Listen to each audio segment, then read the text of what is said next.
Welcome to the Totally Unreal Book Club Podcast, or TUBC for short.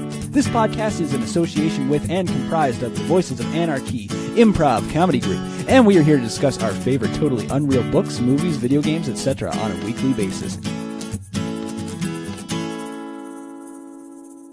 This book club is totally unreal. I'm your host, Willwood, and at the table today we have, starting to my left, Caitlin Dawkins. What if there were no more hypothetical questions? What if indeed? Dahi English. I drink so much water, I bet it makes up most of my body. Steve and Mariachi Band. My caddy lost my waffle iron, and I'm never going to forgive him. And this guy from... David Drake. For a second there, I thought Will forgot my name.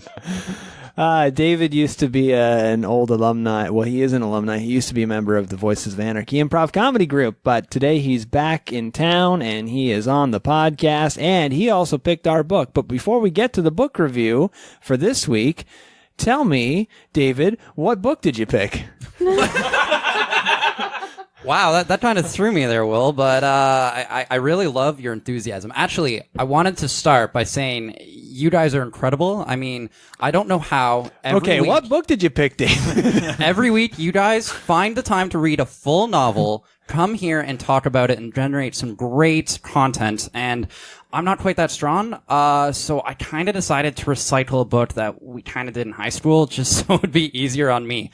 Now I know most of the books we picked are from our childhood or places. And you know, I admire you so much for choosing your own childhood books. This one's one from mine. A lot of people would go and read Catcher in the Rye in high school. For some reason, the curriculum where I'm from, this is Ottawa, Ontario, we have a bit of a different curriculum, and we studied a book called Catcher in the Canola. So that's Catcher in the Canola.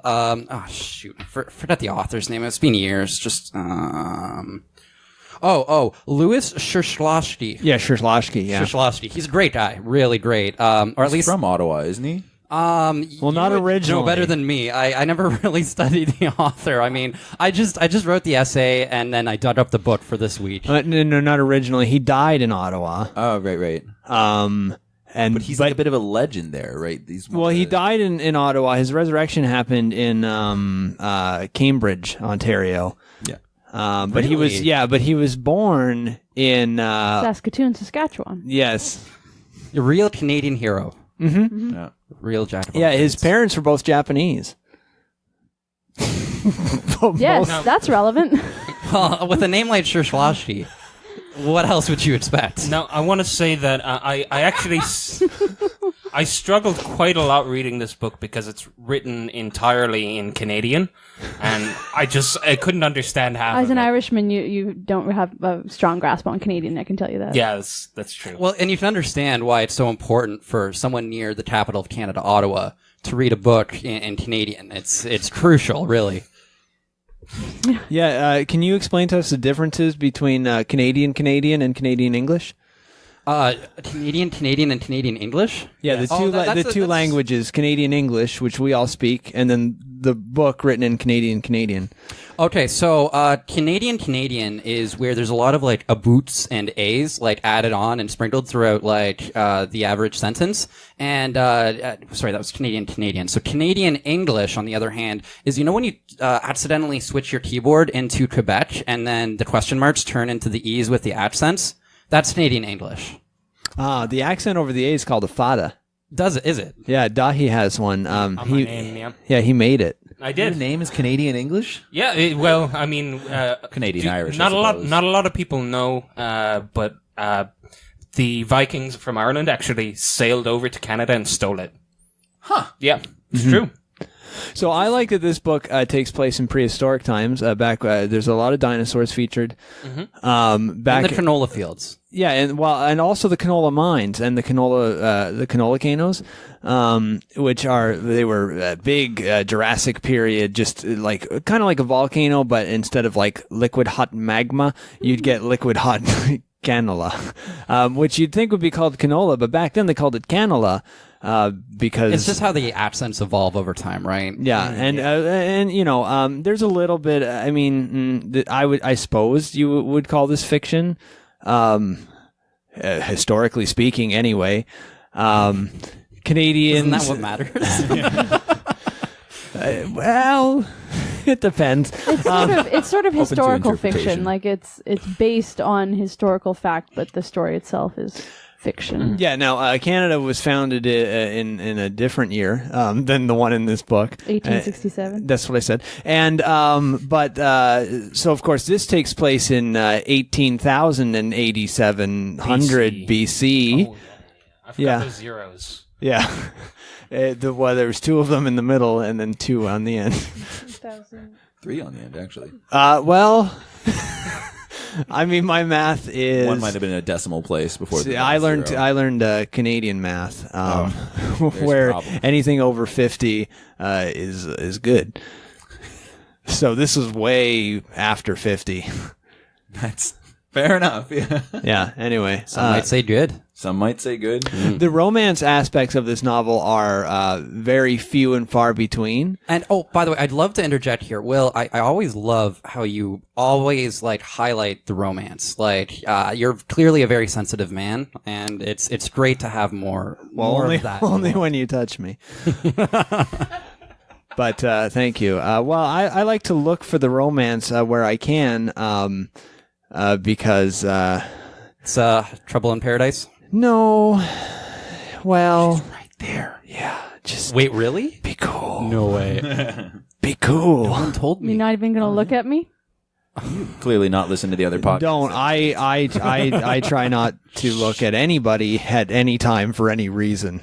Is that why That's- you guys all refer to me as Medusa? Nobody refers to you as that. Not to her face, anyways. Shh, she'll turn you to stone. Anyway, for the listeners out there, this is a book, and we're going to talk about it. Eventually. Before we hop into spoilers, I think I've said enough about it. But I did want to double back on that romance point. So they're very, very few and far between. But the exactly 4.379% of the book that features romance is steamy AF. Which means it all takes place in the volcano. which stands for as Canola Oh, Cano? sorry. Oh, whoops. which stands for as fuck. See, I thought they should have called them volcanolas, but, you know, who am I to judge? Exactly. Come on, Steve. Schlerstenger's writing style. Well, then you also had the cannolis that came into play as well, and they were delicious. That's just what I ate while I was reading this book. I was wondering. I was like, I don't remember I don't this. remember that from the book. That makes No. sense because I borrowed your copy at one point and it was real sticky, and I had another idea. No, that was the altogether. romance. So, I mean, we can break this down a bit more. I mean, the main character of the book is, of course, one of the dinosaurs. It's Franklin D. Dinosaur. Franklin D. Well, he was just Franklin Dinosaur, but he had a stutter. Yeah, he was Franklin D. the dinosaur. Not Franklin did the dinosaur? No, You're both Well, correct. Look, guys, You're when it both comes to how correct. you read a word, you can say it however you want in your own head, I okay? suppose that's true. It's kind of like when you were playing like old school like Final Fantasy games, and everybody was like, "Oh yeah, it's Bahamut," and then you get the real thing, and you're like, "Oh, Bahamut." No, Bahamut what for the hell sure. is this? Yeah. Also, air is over Aerith, but that's neither here nor there. I did get my 100th platinum in Final Fantasy VII. For those of you who've been listening. Oh, good. I was so worried. Yes. all right. I'm gonna eat a delicious cannoli now, so I'll be back. So yeah, generally it's the story of how Franklin D. the dinosaur goes Carry on, through carry a on. journey and ends up learning a whole lot about catching and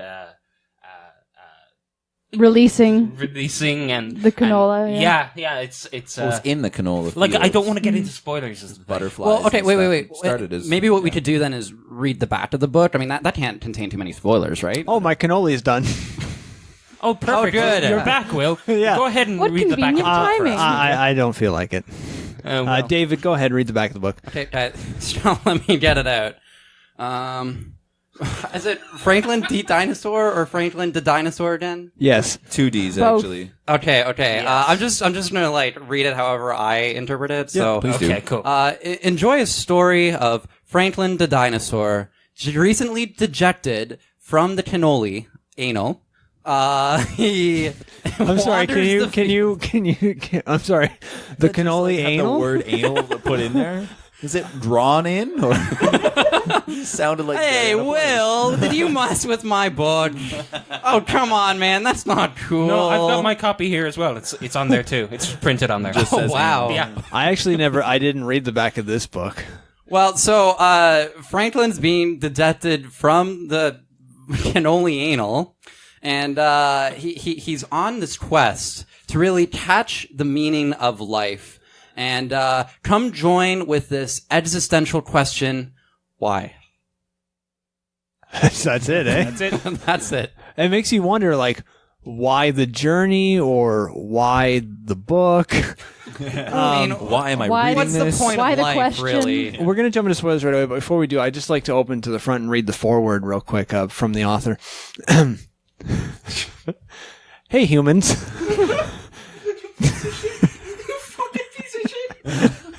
Do you like dinosaurs?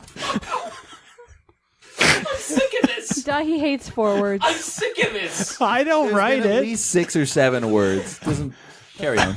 That's it. That's the whole thing. It just says, "Hey, humans, do you like dinosaurs?" That's a valid question. And then on the back it asks why.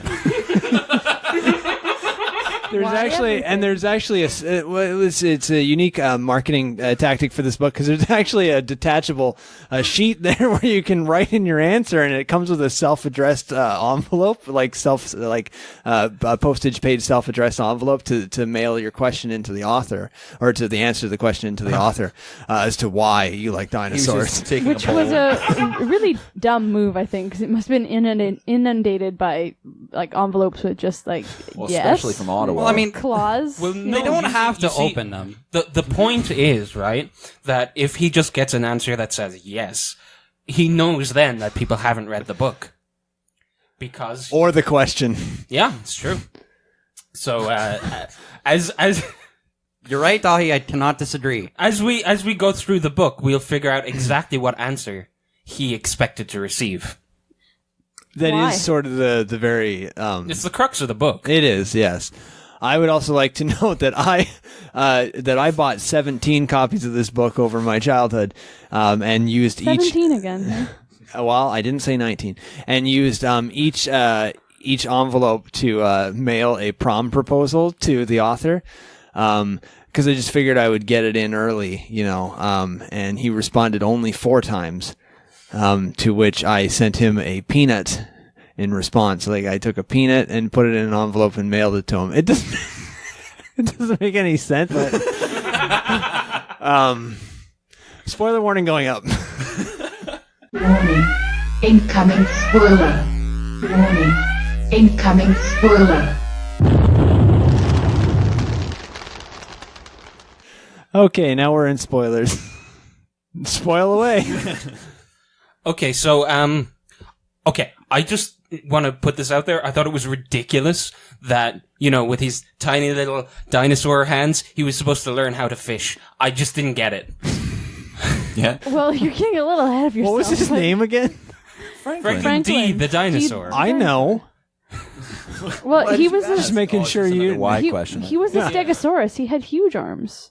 No, there's still. Were you picturing him as a Those were tyrannosaur? those were his legs. He had little tiny arms on his neck. No, guys. Dahi, of all people, I'm surprised you don't understand. Because obviously when he went and attempted the fishing, and it obviously failed, he asked himself, why? This is true. And then he answered himself with no fishing rod. So he crafted one He was just splashing on the surface of the water with his tiny hands and wondering why it with wasn't his working. tiny neck feet. But Tragic.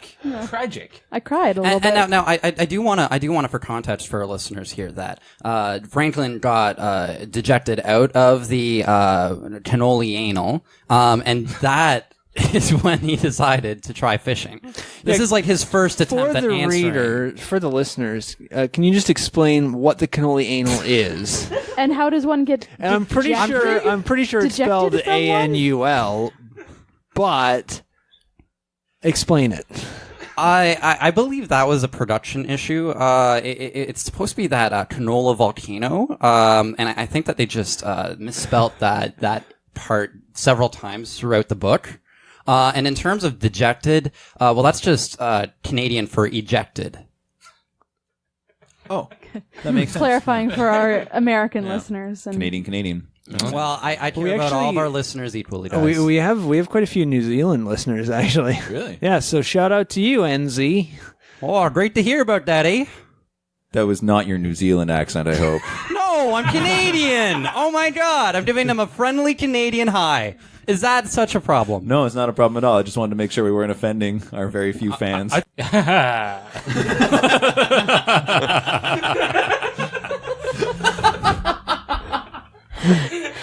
was that friendly enough for you there?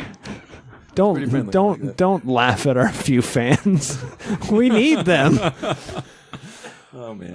But seriously. Yeah, maybe back to Franklin and his fishing, eh? Back to No. Franklin So trying to he be went a catcher. Yeah, so he went He to was trying to catch. He was. Wasn't So, working so well. after he answered his first existential question of why were the fish not biting, and he answered it that this is really a book about questions and answers, existential questions and answers.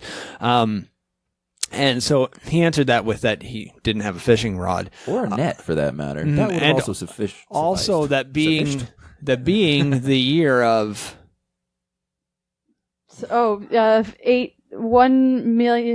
1,808,700 BC. yeah. Something Glad Exactly. you wrote that I took down. notes. Yeah. That's not exactly how I formatted it, but as No, long as it ends you in said it Probably real more weird. accurate one.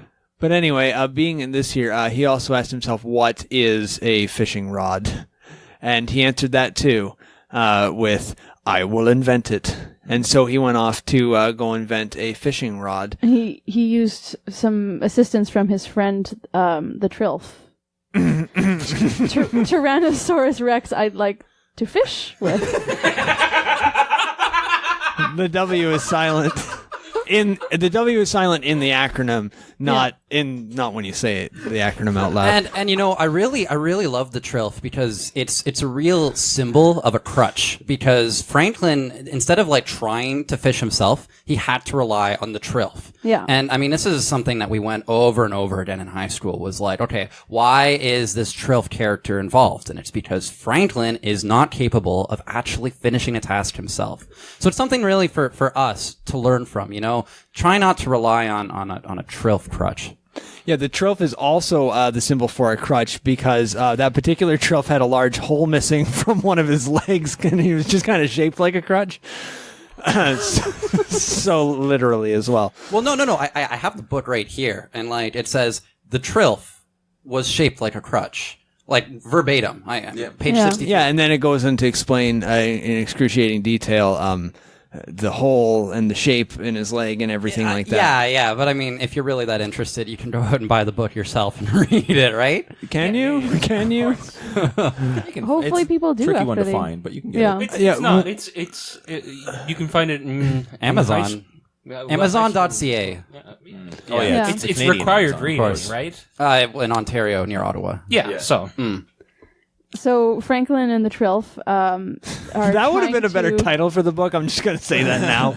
But, Trilf. you know, Catcher in the Canola is what we got. So, They're trying to invent a fishing rod. They don't know that it's a fishing rod that they're trying to invent, but they're trying to invent something to help them catch fish. So they start out using like something that looks like a paddle, and they're just sort of slapping the water, and that doesn't really work. These are all just different sticks that they find. Yeah, and then they throw a chicken in there, and that doesn't work either. A prehistoric chicken. Yeah. Yeah, it had no feathers or anything. It was just like a chicken bird. it had no feathers. It had a lot of scales, and it was a stegosaurus. But they called it a chicken because they didn't know any better. And you know, I Which just was love Schloshley's excruciating detail. Like, I could really picture that prehistoric dinosaur chicken from his beautiful prose. Yeah. Yeah. It made I mean, me I sad. could picture it as a stegosaurus, but It I made was me more a little visualizing- sad because Franklin himself is a stegosaurus and he couldn't even recognize his own dinosaur type, and he thought it was a chicken. It just made me really sad. Yeah. Well, it was a baby stegosaurus. Yeah. It would have been so much Sad. smarter if you just used like a pterodactyl or pterodon or some other like actual chicken-looking bird. But no, he went for the stegosaurus. no, But guys, Baby this stegosaurus. this made a lot of sense because it was once he realized that he was mistaking the original species of this animal that sent him right into a depression, and that depression is really where we get to the crux of the why. And I mean, at the end of the day, but not the crutch of of the trill. of the trough. guys, the whole reason I'm reading this book is for the crux of the question. I mean, the crutch is just a side gag, you know? Yeah. Yeah. That's true. Yeah. I mean, the why in the river that they were fishing in, it did split right there, and if you were looking at it from aerial view, it did look like a Y. It also looked a little like a crutch. Well, there was that little spit of land in the middle, and the river kind of interconnected. And later again, on. Schwartley's like beautiful prose. I mean, here we are talking about catching fish, and then I can just visualize them from an aerial view as if I'm like seeing it from a drone or a helicopter, like or a it's just pterodon. Oh, that reminds me. Or while- incredible. while That reminds me parachuting. of the drone that was there, flying overhead. It was like Well, yeah, I mean, bees have drones, like when they yeah. leave the Prehistoric. hive. No, exactly. It's a That's my point. prehistoric bee. And the bee got caught in the web of Steely G, the spider. And that Oh, that Steely gave, G. I didn't think we were going to get there yet, but I'm glad we have. and that gave Franklin D an idea. It did. He thought, you know what, I could free Steely G, and maybe he would help us fly overhead and see where the fish are, or we could invent bait. But then he continues, and like I'm here. I mean, we've got to like page 90 now. We're ripping through here. We're making some. great It is a progress. 700-page book. Guys, I really like this part. Why? Why He is- help my fellow species? Well, at this stage, he's really depressed, right? And I Yeah. mean, he's seeing all this going on, and he's having all of these ideas. But fundamentally, why? Why even put the effort? Why not just lie down and die? I mean, I don't want to jump to this is more like for the end of the book, but you know, having read the whole context of it, you sort of realize that when you go back to this point is that like when he was throwing the baby stegosaurus in the water, which led to his Great Depression, not the Great Depression, but his Great one. Depression. the Great Depression comes millions of years later, guys. Come on. Well, a Great Depression. but The Great Depression in the Earth that yes, later Steve. falls in. Yes, we'll get to that too. But as that we find out later that he knew all along it was a baby stegosaurus, and there was an actual deep-seated reason as to why he was trying to get rid of his own baby brother, and we will get to that in the end because it But that's really, like at page 500, and like we're only at 90. yes, Yeah. it really plays into the why of the whole thing. And that's what we want. That is the crux of the question. Not the crutch, but the crux. Thank you for clarifying. Just making sure we're all staying So on topic Steely here. G, Yeah, that's right, Dahi. I know Steely G is your favorite character. Oh, no, I love Steely G, right? So Steely G the spider. Oh my god, you're so animated now. Yeah, no, no. I thought he was. Off comes the shirt. This is No, no, great. the bees flew into Steely G's web. Web. I was about to say net. Because that gave Franklin the idea to create a net. yes, it also gave him the idea to give up on the fishing rod idea because he had another better idea, and the other one didn't produce results right away. Exactly. And this is great Which because gave- this is when he's leaving the trilth. He's starting to walk on his own. He doesn't need this crutch anymore. Yeah. He is coming up with the ideas himself. Exactly. And, Which is- and this teaches the lesson to kids that if at first you don't succeed, do something different. I also like Which is that as the he was inspiration for America. Were you going to say that, Steve? walking- No, I was going to say something else. I just like the detail they put into the cute little wave that the Trilf did as he was walking away because he's got the tiny little arms. As he was walking away towards, Ashley's prose. as he was walking away from Steely G towards Franklin D, as Franklin D no longer needed Trilf the crutch, so he threw him into the water. Yeah, that was a little gruesome there. I mean, that was very vivid, the death Yeah. of the trilth. Well, yeah, Trilf Which can't was swim. not easy for a Little arms, Stegosaurus right? to How do you tread throw. water? It was not. It was not easy for Stegosaurus to throw a Tyrannosaurus Rex into the water, but he did it. It's all in the tail. And of course, the irony of the whole thing is that while he was gasping for air underneath the water, he actually caught a whole bunch of fish in his lungs. So, in a way, that Do you was even need the net, He right? certainly just didn't throw the starve to trophy death, in. that's for sure. Not even to mention the other irony of the fact that Trilf really could have used a crutch in that moment. And actually, You know, that's when he drifted down the river towards a little crutch island and managed to pull. Well, he almost managed to pull himself out, but again, tiny little arms just kind of cruised. Right So he by. definitely Oh my God, died. guys, Yeah, I he can't- definitely died. I did not even pick up on those last little bits about the crutch there. And I studied this in high school. God. It really is the crutch Wow. of the story. A lot of We're looking levels. for the crux of the story, but we've found the crutch of the story. There's a few crutches. Probably going to be more too as we get further into the book. There's several of them on Crutch Island. So But we'll get to that on chapter 17.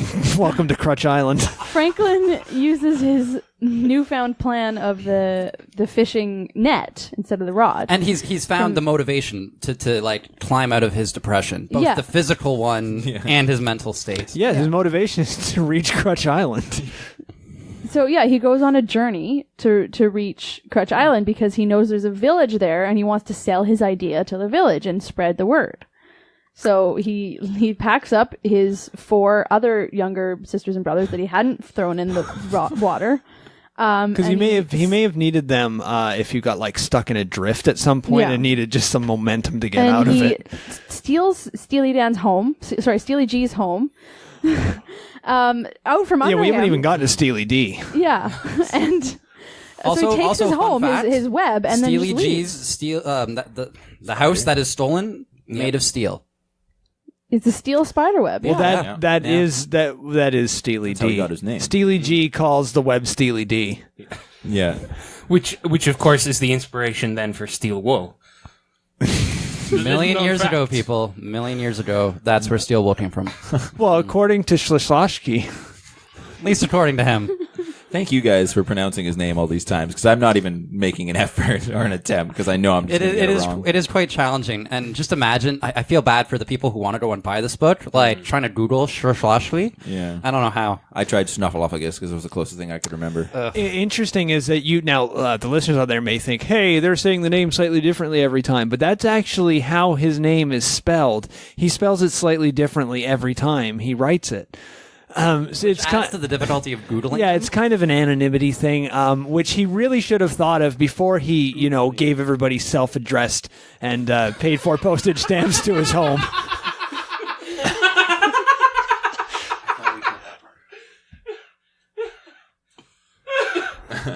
Hey, Dahi, you okay? I think you should drink some more water. So, anyways, Franklin decides now to get to the island, he's going to have to invent something new called a bridge. But he doesn't know it's called a bridge. He just wants to make some sort of means to get there. Either a bridge or a boat. He hadn't decided yet.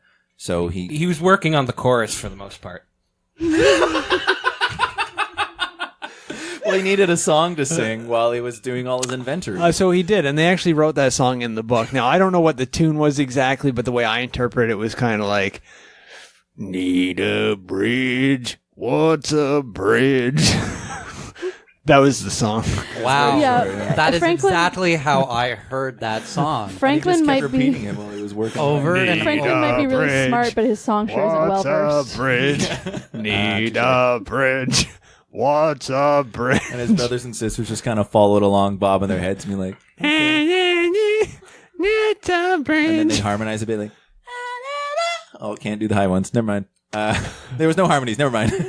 No, they were there. It was just in written form. And it was also Canadian, so it was kind of... I mean, whenever you got a question mark, it was just an E with an accent, so it was pretty hard to read. Eh. See, that's why when he wrote Y at the end, I thought it was like Y-E. It's challenging, but YA, right? Like, Yeah. Yeah. He had something to do, you know. Yeah. So he's going to. He's just kind of pacing around. So what they actually included a map in the book, so you could see the Crutch Island. Yeah, exactly. And so Crutch one, River. it's sort of a. So you got the Canola Cano Yep. to the left. Wait, you mean the canola anal? No, Canola Cano. We just all read it correctly.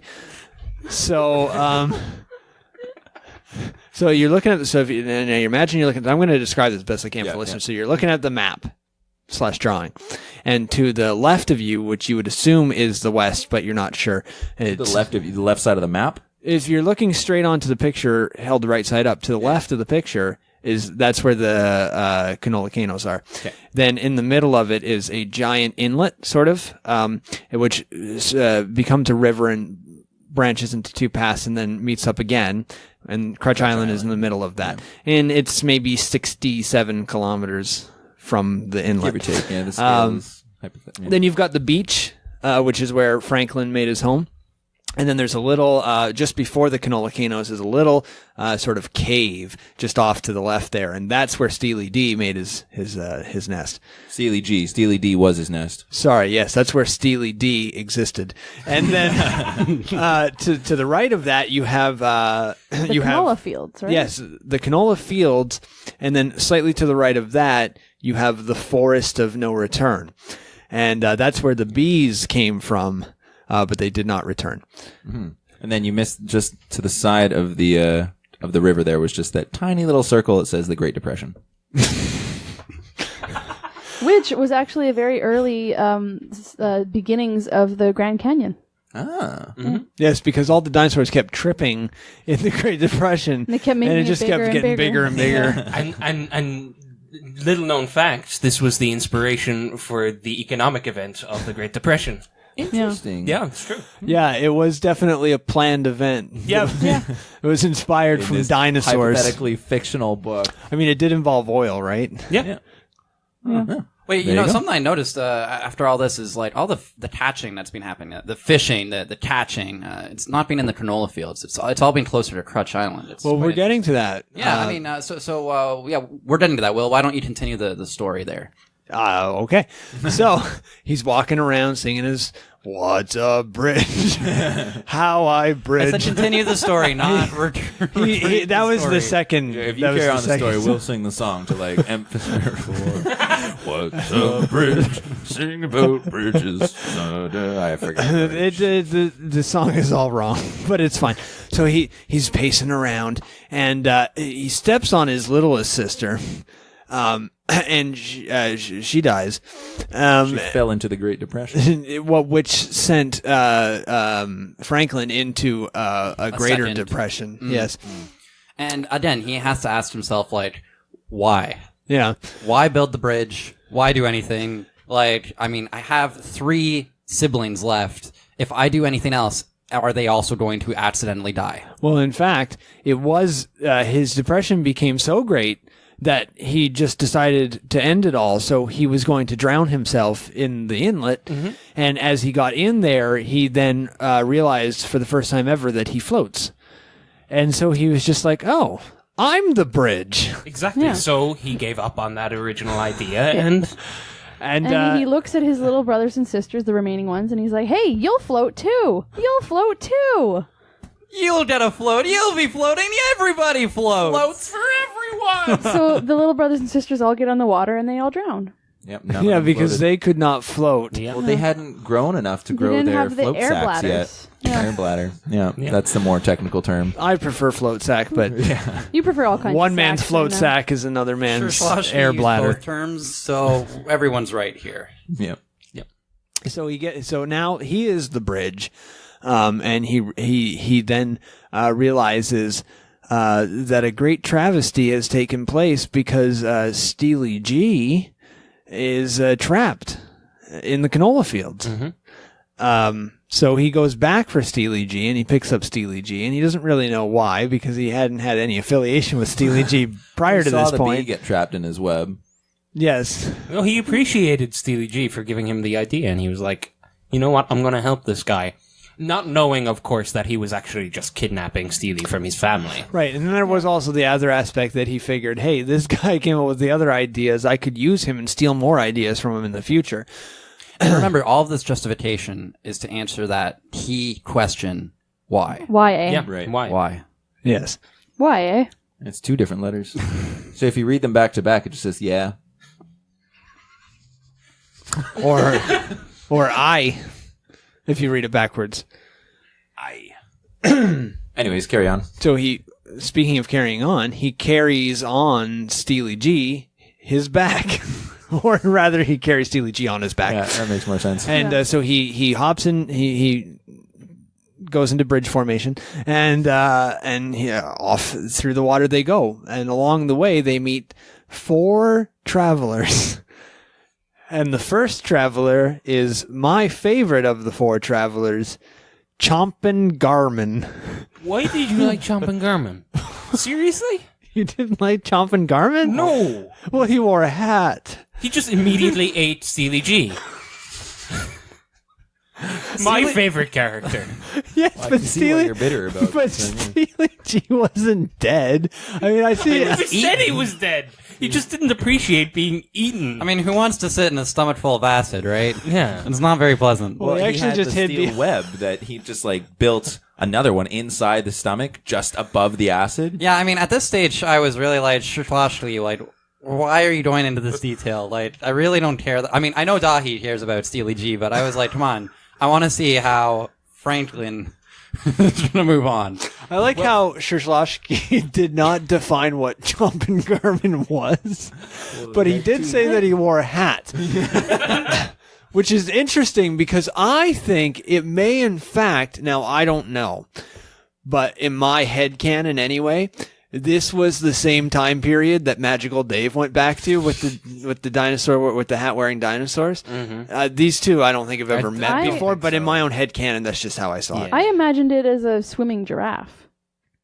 You can imagine anything you want because there was didn't no describe description it. whatsoever. Shloshli's prose was really lacking when it came so- to this character. He really described the inside of his stomach, though. Yeah. Yeah, for one, what? I don't understand why. No, it was 50 pages But of that's stomach exact- acid oh, and but- steel nest. But that's you know? exactly it. I think what you just said, you don't understand why, and I think that was Shishlovsky's whole point Oh my god. was for you to ask why. I studied this in high school, and no one has ever picked up on the questions we asked about the book. It was always about like what Franklin was asking, all the other characters inside the book, why they were asking why. We never asked ourselves why we were asking why. Yeah. Yeah. Okay. Yeah. So Steely G G, gets eaten Steely by G, and Steely C. Chompin' Garmin. Well, Steely There were D. 4 characters, 4 travelers. No, right? he's not one of the. No. Steely D was destroyed by the bees. And Steely C is the new one. That he made in the stomach. Thank you, Yeah. Dahi. So Yeah, that you got he that. wouldn't get caught up and trip on the acid. And Oh, because I've only read this book twice, but I must have missed that.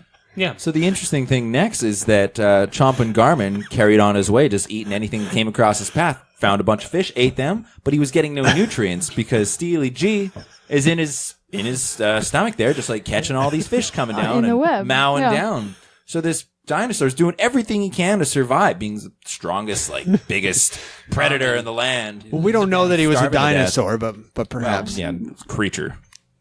But And that's the last we hear of Chompin' Garmin and Steely G Yeah. for now. Oh my god, that So- metaphor of why. Oh, you guys So- have blown my mind. So Franklin continues on, is what we do with this book and the club, next clearly. traveler he meets is Plessy Tessie, the plesiosaur. That one was defined. Yeah, Very Shloshky defined. definitely She was very said fit. plesiosaur. Yeah, she had ripped abs. Yeah. And As in, literally, she was eating the abs of another animal. yeah, as he walked up. And you know, this is where, what was it? Will, you did the calculation. Was it 4% of the book was romance? 4.73%. 4.7.3%. I love those multiple decimal numbers. Whatever. 4.379. Let me just ask you actually. one thing. Why? 4.379 repeating, of course. Yes. No. Anyway. Yeah, this is the romance part of the book. Yes, exactly. The ripped abs. Oh, that was...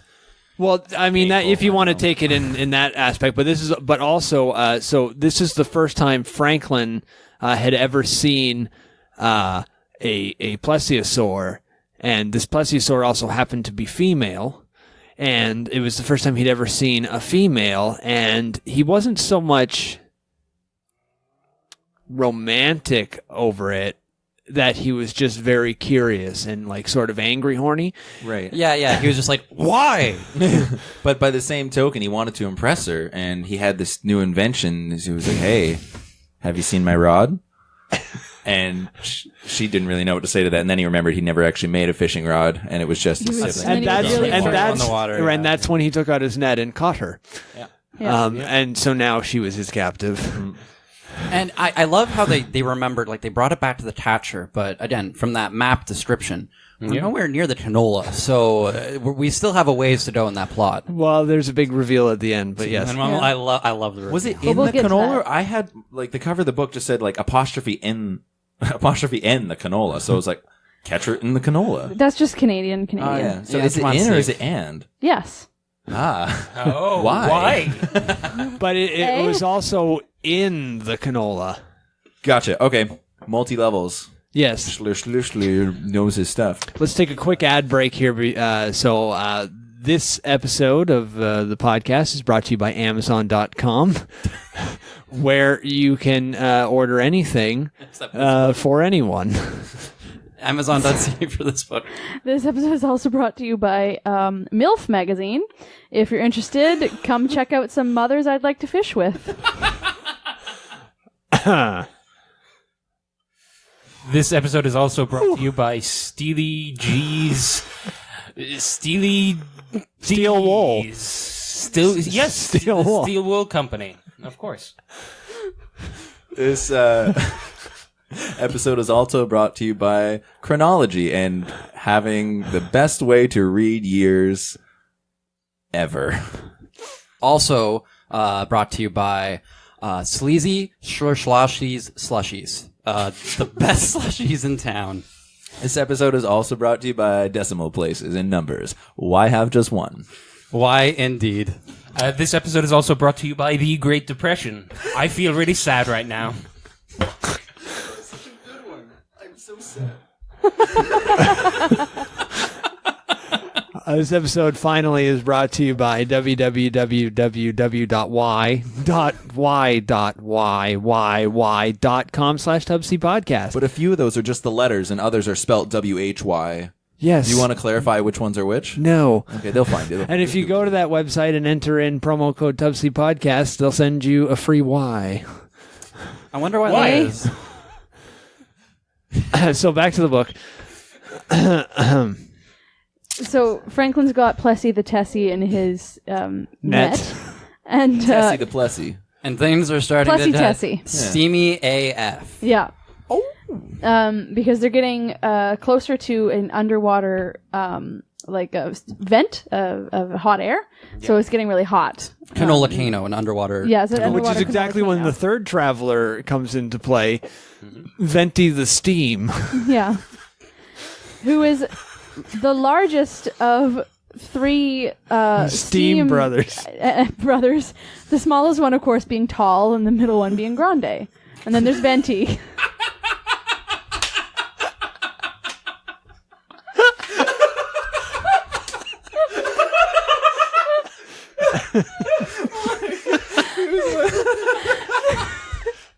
So this was not a sentient traveler. It was just Three vents. It's just a bunch of steam.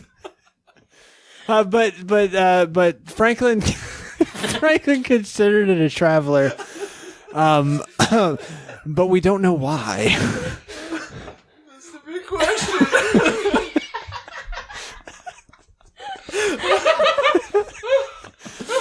And then, of course, the fourth traveler, David. I know this is your favorite one, so we'll let you introduce. Oh. Wait, guys. I really like this one. Yeah, I know. We just said that. His name was only Whey. W-H-E-Y. Very close to the question we're all trying to answer. And to me, the symbolism of Whey in the answer to the question is key. But I know after Steely G was gone, Dahi was kind of doing some soul searching, and he kind of started to bond a bit with Whey as a character. So I'd love to hear about that. Well, no, it travel wasn't. of It yours. wasn't really Way so much as the stories he told of his sister Kurds. Yeah. Just really sort of nonsensical ramblings. But like they also Kurds and Way had a real bond with Steely G the spider. Yeah. Yeah, it's true. I mean, I don't understand. And it was It was this. It was the stories of his long dead sister that inspired Franklin to release Tessie Plessy into the arms of Way. Tessie. Yes, that's what I thought. Into the arms of Way, and they immediately had a kinship, and that is really the ending of that romance subplot. And it was really beautiful until Chomp and Garmin showed up again and landed again nondescriptly on to Way and just sort of crushed him into powder. And I was livid with that. I mean, I love Way and Chomp and Garmin. Like, we don't even know what the hell he is, right? And now he's Way Powder, which Franklin used. Well, Franklin kind of inhaled the Way Powder because it was hard to avoid, and he felt powerful and beefy. Chomp and Garmin was like, "No way." He just couldn't believe it. Yeah. And also because he'd killed Way, so there was no way anymore. It's really funny, actually. If you guys want to turn to like page 437, Way ahead of you. it's just Y and Way, and then like you just half the words are either Y, Way, or Way, W-A-Y. It's very wordy. Yeah. Hard to understand. I was reading it just going, who? That's Wrong not question. a word. I know, but I didn't know who was talking most of the time. Well, onward we go.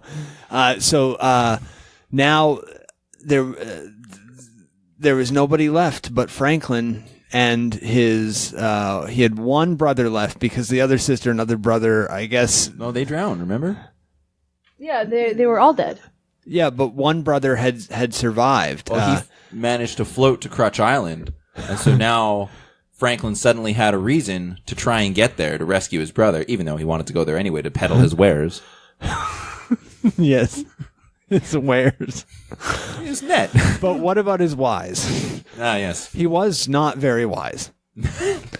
So as he approaches finally Crutch Island, which is the whole climax of this book, the crux and the crutch and the climax and the way and the why, And it's completely unrelated to the canola field. or so you think. Yeah. Until he arrives and he finds out, His little brother has been made the king of Crutch Island. which would be unrelated to the canola fields, except for the fact that when he arrived there, he was greeted by the canola fields, because what had happened was he had traveled all the way around this particular globe and got back to the canola fields again. Mm-hmm. Because this is a 16-kilometer long stretch of water that just rotated around the circumference of this particular planet. Nobody said this was set on Earth. And he had arrived back at the canola fields. I thought I mentioned earlier that the river was 67 kilometers. That's what I said. Just now you said 16, though. Well, I meant 67. Okay, just wanted to clarify, in case my scale was off again. If I said 16, I meant Keep putting your 67. thumb on it. Of course it's going to be off. No, touche. I mean, it doesn't really make a difference. The concept is the same. Yeah. In fact, he might have even just gone around twice before he noticed. And now, in the time that he was gone, his brother had been made king of Crutch Island, but he also realized that Crutch Island didn't exist because it was just the canola fields again. The whole land that he was on was Crutch Island. And That's what it was. And that's when you take out the map, right? The second Yeah. map.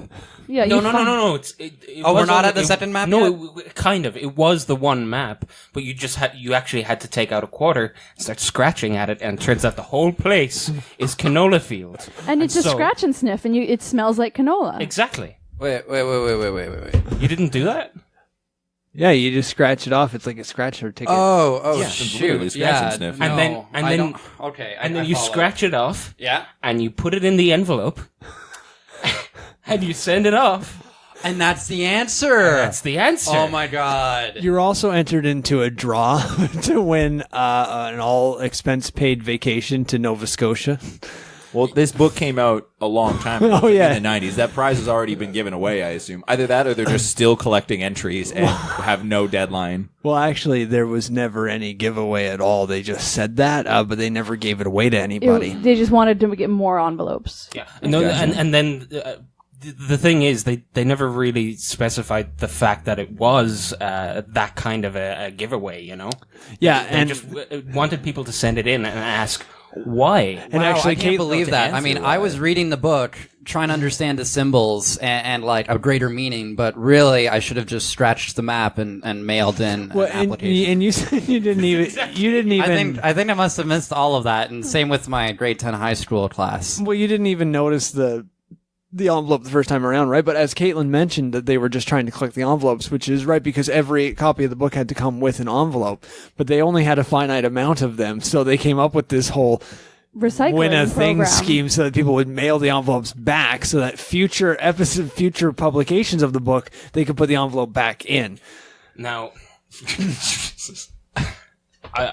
there is another thing about this scratch-off map that not a lot of people know. It's kind of scummy, to be honest. It actually, underneath all of them, is a lottery ticket that he's just slipped in there, and he just wants everyone to buy and scratch off lottery tickets and send it to him. He wants to be a lottery winner, and that's all it is. It's just a scheme. No, I swear, it's not a conspiracy theory. I swear, this is the truth. I'm sure I'm- it is. And ultimately, at the end of I it, read that on Snopes. It was debunked. Yeah, mine did not. Snopes are in on it. They're in on it. I swear. but Okay. ultimately, you really just got to stop at the end of the day, and you just got to ask yourself, why? I thought you were all going to jump in on that, but you didn't. I'd like to. So we're almost at the very end of the book, where we have Franklin rummaging through the canola fields, bathing from canola. Well, actually, not just bathing, catching the canola canola. In his mouth. And he resents the fact that he now has to bow down to his little brother, Dorp, who up until that point had been nameless. But he named him Dorp in memory of Steely D, the web. No, I mean, in the book, they hadn't given him a name, but that's all Yes, of a but sudden Franklin- he was King Dorp. Page 629. Like, Yeah. look it up, people. Well, Franklin named him because he hadn't had a name yet. Also, It stood nobody for knew. Dinosaur of regional power. Yeah, Yes. right. And that's what he named him off. But he also got the idea of D from Steely D, the web. Yep. And also... From his own middle name, Franklin D. which The dinosaur. stood for Dorp. It's a family name. So yeah, technically he is King Dorp. Yeah. And that's where we get to the real revelation that Franklin's brother Dorp was really himself before he grew up, and then he grew up to become Franklin all along. Yeah, no, you see, this is because it takes place on a strange planet with strange rules about time. Time kind of loops in an odd Which also way. explains why little Dorp had no parents. Yep. I'm starting to think that this whole thing was a metaphor in his mind, and all of these other characters he was meeting along the way were just his own mental obstacles he was coming across. And like the Great Depression that he fell in was literally his Great Depression. The crutch was literally a crutch. Well, I guess figuratively a crutch. Well, So on no, and so forth. no, literally, because Sherslotchki only had one leg. Okay. Yeah. Did not know He that. lost his first leg in the Great Depression. And he lost his second one years after. And then he's only the left Grand with Canyon. one. Yes. I mean, that's how it works, people. Yeah. Well, that's why he didn't have any children.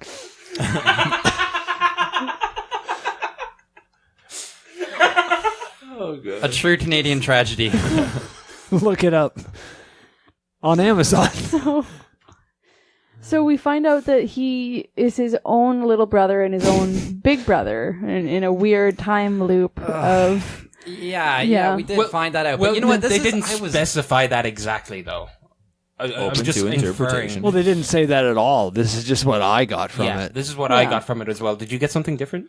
I just reading it, and then like how all these loose ends are trying to be tied together. Like I kind of felt like the ending was a bit of a crutch. Yeah. You know, Yeah. he But didn't. that's the point. Well- Is it? I thought the point was to answer the question why, and then all of this messy end is just tied together with mumble jumble. Really, But that's Well, exactly it. Sorry, go ahead. I was just gonna say the ending isn't a crutch; it's a meteor. But we'll get to that in a second. well, hey, if that's what you think, I was disappointed with it, but I mean, if you liked it, sure.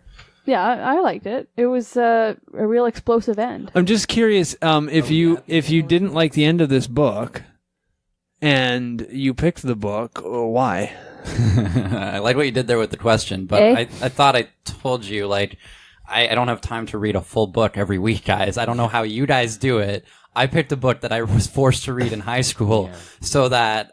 And you didn't even read it all back then, did you? there were some Spark like notes in the notes. Yeah. Yeah. There was some stuff like that. It was easier this way. Sorry, I think the ending meant a lot to Steve, so I'm gonna let you. No, it's okay. I was just more like so in my opinion, this was all in his mind. And he wakes In up Franklin's mind? in Franklin's mind. This entire thing has taken place as a metaphor for him to get through life, to try and learn why. Why is life even important? Why is he trying to do all these things? What's the point? And then he wakes up. Yeah, this explains the afterword. I thought I didn't realize it was I haven't got actually there part of yet. the story. Okay, no, go on. No, that's fine. So he wakes up in the canola field. It doesn't explicitly say if he's just taken a nap or if this is like he's been asleep the entire time, but he wakes up and he looks up in the sky and just says, why? And then as Caitlin mentioned, he sees the meteor. Yeah, That's the end of the book. there it is. And then the whole afterword was Yeah, close enough. That is correct. Yeah, his life story. Probably the closest basically. pronunciation tonight. Yeah, Yeah, it was his life story. Which we already mentioned. Yeah. yeah. So Losing two of his legs Yeah, in the yeah. Great And then Depression. third. yeah. And I didn't realize that might actually have been the ending of the book. Was that he was saying that he himself Was Franklin? was Franklin. Whoa, I didn't even clue into that until right now. I assumed he was the meteor. I didn't even read the afterthought because I thought it was like, And that's not you about see, the author. This I don't- is why I thought it was so messy. And like Yeah. why I kind of just didn't really read the ending because like is he the meteor? Is he this? Are this time dilation a thing? Like it's all these unnecessary details. Well, it was It stream wasn't- of consciousness. But it all leads God, yeah, back. so crazy. But it all ridiculous leads waste of back time. to the whole point of the entire book, which is after you finish reading it and you put it down, you're only left with one question. Hey kids, do you like dinosaurs? Why? Why? Thank you all for listening to the Totally Unreal Book Club podcast. Our weekly review podcast in association with and comprised of the Voices of Anarchy improv comedy group, of which everyone here is also a member, except for David, who used to be, but is no longer a member, is still a member of the living. You can check us out at www.voicesofanarchy.com or on Twitter at Voices of Anarchy. You can find the podcast on podcast services around the globe, and you can support the podcast on patreon.com/tubcpodcast. That's TUBC podcast on Twitter and Instagram at tubcpodcast, and you can literally just find us everywhere else at tubcpodcast. I want to thank once again the panel this week, and you can follow each of us on our personal Twitters at Caitlionroar. H&F official. Steve Marriott? I actually don't have Twitter. and willjwood. Thank you all. Please rate, subscribe, and leave us a review, and we'll see you next week. Another excellent episode of a good PILF podcast I'd like to fish with.